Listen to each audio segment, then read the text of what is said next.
정성산 TV를 애청해주고 계시는 대한민국 국민 여러분, 해외 동포 여러분, 탈북민 여러분들과 해외에 계신 북한 동포 여러분 안녕하십니까? 지금 탈북민들 충격 현실 전했습니다. 탈북민들은 이제껏 귀순자, 북한 이탈자, 세터민, 탈북자, 북한 이탈 주민 등 시대마다 다양한 호칭으로 불렸습니다. 바뀌어온 호칭만큼이나 국가와 사회, 사람들에게 다른 대접을 받아왔죠. 30년 전까지만 해도 간첩 취급을 받던 탈북민들, 지금은 최고인민회 대의원쯤 되는 국회의원의 이름을 올리고 있습니다. 그 사이 탈북민들의 삶은 어떻게 바뀌었을까요? 탈북부터 한국 정착까지 그동안 털어놓지 못했던 그들의 소개기를 들어봅니다. 중국에서 사는 5년은 정말 지옥 같았거든요. 근데 저를 사간 사람이죠. 그 사람은 아버지 엄마가 1급 지체장애인이었어요. 그러고 아들만 3명이 있었어요. 근데 그 제가 큰아들한테 팔려갔는데 친척들이 1,000원, 1,000원, 1,000원, 1,000원 이렇게 모아서 조카 하나를 장가 보내준 거나 똑같은 거예요. 여자는 사왔는데 집 형편은 그 동네에서 제일 못 사는 거예요. 쓰러져 가다 그런 초가집은 어디 그림에서도 못 봤어요. 자려고 누우면 발밑으로 쥐가 왔다 갔다 하고, 아버지, 엄마는 일어나 앉아 이자비를 하고 괴짝 안에 쥐가 부글부글하고 그런 환경이더라고요. 전 새벽 4시에 나가서 저녁 9시에 들어오고 아기를 업고 비료 바구니 앞에 메고 비료 치면서 저는 그렇게 정말 동네 사람들이 혀를 두를 정도로 정말 열심히 일을 했거든요. 그래서 제가 4년 농사를 지어서 큰 온실 같은 거 한 5개 정도 지어놓고 집 장만하고 농사할 수 있는 경운기 같은 거 다 장만하고 일단 할 만한 건 다 해놓고 나왔거든요. 그 아무것도 없는 집에서 근데 그때도 불안한 상황이잖아요. 돈 벌러 중국에 가서 돌아오지 못하고 있는 큰언니를 찾아 어머니, 동생과 함께 중국으로 갔다가 인신매매로 중국 남자에게 팔려간 한옥정 씨. 찢어지게 가난한 집으로 시집가 아이를 낳고 머슴처럼 일해 그 집안을 일으켜 세웠지만 5년의 시간 동안 하루도 불안하지 않은 날이 없었다고 합니다. 중국 남자와 결혼을 했어도 그녀는 그 누구로부터도 보호받지 못하는 무국적자, 도망자, 탈북자의 신분이었으니까요. 북한을 떠나서 불법 신분으로 있으니까 항상 정신상태는 오늘 밤을 자고 나면 내일이 무사할까 항상 이 마음속에는 시한폭탄을 아는 심정으로 살았지. 사는 게 거의 밖을 보면서 살았지 밖에 나가서 살아본 적이 없었어요. 언제 잡혀 나갈지 모른다는 불안감이 항상 있었기 때문에 제가 중국에서 살고는 있으나 중국에서는 이경화란 사람이 없는 거잖아요. 약간 유령 같은 존재입니다. 두만강 넘어서 7월 초에 그 집에 팔려갔는데 어느 날 갑자기 내가 마당에 있는 시퍼런 포도 있잖아요. 그걸 막 정신없이 따먹더라고요. 한참 따먹다가 내가 이거 왜 먹지 이러고 그 다음에 놀라서 야 병원 빨리 좀 가자 이랬거든요.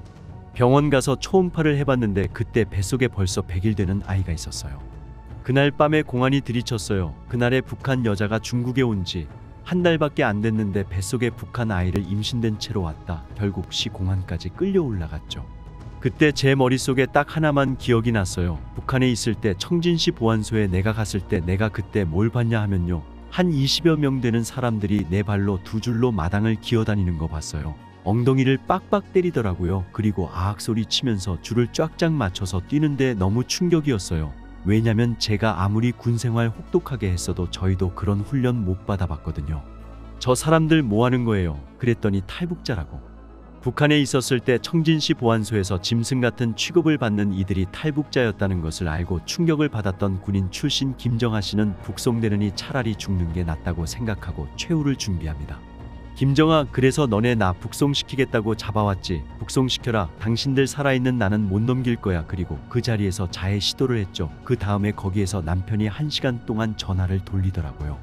자기 직계 팔촌이 아니라 사돈의 팔촌, 간부인 그 팔촌이 전화를 해가지고 벌금만 받고 놔줘라. 그때 그렇게 살아남았어요.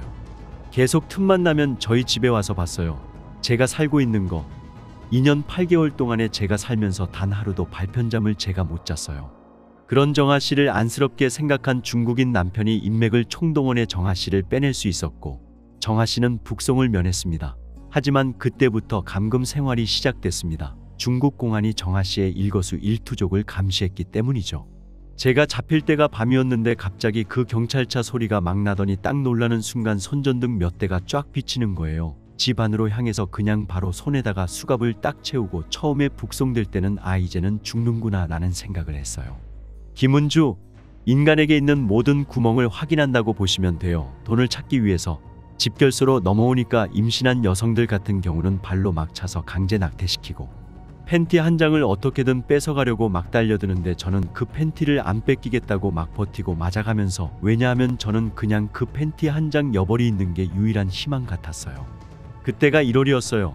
추운 겨울이었어요. 그러면 아이를 데리고 간 아이 엄마는 포승줄에 묶지 말아야지, 얘를 어떻게 안고 가든 업고 가든 할 건데 저까지 이렇게 포승줄에 다 묶은 거예요. 그래서 저 아이는 지금 어떻게 그럼 데리고 가냐 그랬더니 이 포승줄 묶은 위에다 이렇게 올려놓는 거예요. 딱 이렇게 하고 한 30분 넘게 걸었던 것 같아요. 처음으로 그 땅에 대한 분노를 느꼈던 것 같아요. 잡혀나가면서 탈북 후 중국에서 하루도 편히 잘 수 없을 정도로 중국 공안에 발각될까 조바심을 내며 살던 탈북민들은 북송 이후의 감옥살이가 그토록 잔혹할 줄은 몰랐다고 말합니다. 아이를 데리고 중국으로 돈을 벌러 갔던 조현정 씨는 한국행을 택했다가 미얀마에서 붙잡혀 북송됐는데요. 북송과 동시에 다음 탈북을 다짐할 정도로 북한에 대한 미련은 남아있지 않았습니다. 중국 공안에 잡혀 온성보위부로 북송된 명희 씨는 보위부로 끌려가던 첫날부터 시작된 인권유린을 잊을 수 없다고 말하는데요. 잡아서 북한으로 딱 보내게 되면, 그러니까 저 같은 경우는 온성보위부로 넘어갔어요. 온성보위부로 넘어갔는데 거기 가는 순간부터 이렇게 일체 몸에 실오라기 하나도 안 걸치게 하고 한 3명씩 이렇게 들어가서 그 안전원이 보는 앞에서 앉았다 일어났다를 시키더라고요. 그래서 처음에는 뭐 이런 거 왜 시키는지 몰랐어요. 인간에게 있는 모든 구멍을 확인한다고 보시면 돼요. 돈을 찾기 위해서. 거기서 끝나는 줄 알았어요. 보위부니까 그럴 수 있다라고 생각했어요. 근데 집결소로 넘어오니까 집결소 딱 들어오면서 마당에다가 다 앉혀놓고 앞에서 또 한 명 사람이 어디 갔다가 오는 거예요. 손에다가 비닐 장갑 같은 거 끼고 있잖아요. 막 자궁 검사를 하는 거예요. 그래서 막 다 이렇게 몸을 90도로 숙이는 자세를 취하게 하고 막 손까지 넣어서 검사를 하더라고요. 진짜 굉장히 충격을 받았는데, 복도에서는 거의 무릎 꿇고 있어야 되고요. 그리고 방에 들어가면 그 되게 작은 공간에 이제 사람들이 있는데 거기서 이제 양반다리 뒤에 있는 사람의 배를 베고 그 가랑이 사이에 제 몸을 상반신을 눕힌 상태로 누워서 자야 되는데, 그래서 소리를 내면 이제 그날은 다시 앉아서 자야 되는. 감옥에 있으면서 첫 번째 북송이 아닌 분들을 만나게 되잖아요. 두 번째, 세 번째 그런 분들을 만나면서 첫 번째 그때 어땠다라는 얘기들을 굉장히 많이 들었거든요. 임신한 여성들 같은 경우는 발로 막 차서 강제 낙태시키고 더러운 년이라고 하고, 중국 남자와 떼놈이랑 어떻게 했다 그러고, 북한에서 들었던 게 뭐 거지도 아니에요. 그냥 쓰레기, 너넨 인간 쓰레기다. 아, 내 고향이지만 정말 내가 살 곳은 아니구나. 우리가 살 곳은 아니구나. 인간 쓰레기 취급을 받을수록 고향 땅에 머물고 싶은 마음이 사라졌던 건 현재 탈북민들의 자립을 돕는 위로재단 대표 김주찬 씨도 마찬가지였습니다. 맞다. 여긴 지옥이었지. 제가 북송당할 때 라오스에서 북송됐는데 라오스가 덥잖아요. 남방 지역이라 북송돼서 북한을 갔더니 북한이 한겨울인 거예요. 반바지에 반팔 티셔츠에 샌들 하나 신고 나갔어요. 그리고 팬티 한 장이 딱 여벌이 있었어요. 갔는데 거기에 이미 먼저 생활하고 계신 분들이 팬티 한 장을 어떻게든 뺏어가려고 막 달려드는데 저는 그 팬티를 안 뺏기겠다고 막 버티고 맞아가면서, 이 새끼는 왜 이렇게 팬티 한 장에 집착하는 거야 이러면서, 왜냐하면 저는 그냥 그 팬티 한 장 여벌이 있는 게 유일한 희망 같았어요. 그냥 그거라도 안 뺏겨야겠다 했거든요. 그게 약간 의지를 이렇게 드러내는 부분이었나 봐요. 그 팬티 안 뺏기려고 엄청나게 고생을 했어요. 작업장에 끌고 가서 노동을 많이 시키더라고요. 그 팬티 한 장 때문에 많은 고초를 겪었죠. 반년이 지나서 고향 감옥으로 이송이 되고 가서 이제 고향에 있는 안전부 감옥에서 다시 재판을 받아야 되는 상황이었어요. 저만 안전원들이 막 괴롭혔었어요. 왜냐하면 중국에서 오래 살아가지고 이상한 바이러스와 벌레들을 가지고 왔다 이러면서 저를 굉장히 벌레 취급하는 거예요. 한겨울에 저를 옷을 발가벗겨 놓고 호스로 물을 막 뿌리려고 옷을 벗으라는 거예요. 팬티 한 장 지키려고 얼마나 고통당했는데 벗으라고 그러니까 진짜 죽을 것 같았어요. 벗었는데 몸에서 벌레가 나오는 거야. 전부 다 그 땀구멍 안에 들어가 있다가 확 제끼니까 아주 오랫동안 거기서 틀고 털을 잡고 살던 애들이 놀라가지고 확 나온 거였어요. 그러니까 이 안전원들이 그걸 보고 깜짝 놀라는 거예요. 감옥에서 속옷 하나가 가진 전부였던 주찬 씨는 그것마저 빼앗기면 자신의 미래마저 모두 잃을 것만 같은 심정이었다고 하는데요. 하지만 그 속옷 한 장을 지키려다 강제노동으로 쓰러지고 맙니다. 한 3일 만에 픽 그냥 쓰러졌는데 가마니에 둘둘 싸가지고 이렇게 휙 버렸는데 몸이 말을 안 듣는데 정신도 오락가락한 거죠. 그러니까 1시간째 거기 누워가지고 한겨울에 버둥버둥하고 있었던 거였어요. 야 자유구나. 이제 나는 이제 재판을 안 받아도 되고 난 이제 자유다 살았다. 이게 엄청난 안도감이 막 오는 거예요. 고향을 나온 지 4년째였거든요. 그런데 북한에서는 그때 아사자가 하도 많다 보니까 3년 무소식이면 사망자 처리를 해버렸어요. 그리고 저희는 바로 두만강으로 갔고 하루빨리 이곳을 벗어나야겠다는 생각밖에 없었어요. 다른 선택, 고민 없었어요.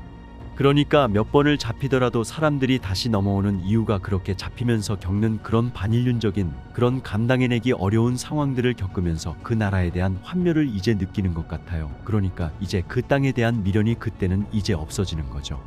그 당시의 상황이 너무 힘들다 보니까. 북송후 감옥에서 인간 쓰레기 취급을 받으면서도 이들이 버틸 수 있었던 이유는 다시 탈북의 자유를 찾겠다는 의지 하나뿐이었습니다. 정성산TV 좋아요, 구독, 알림은 큰 힘이 됩니다. 후원해주시는 모든 분들께 가열차게 멸공.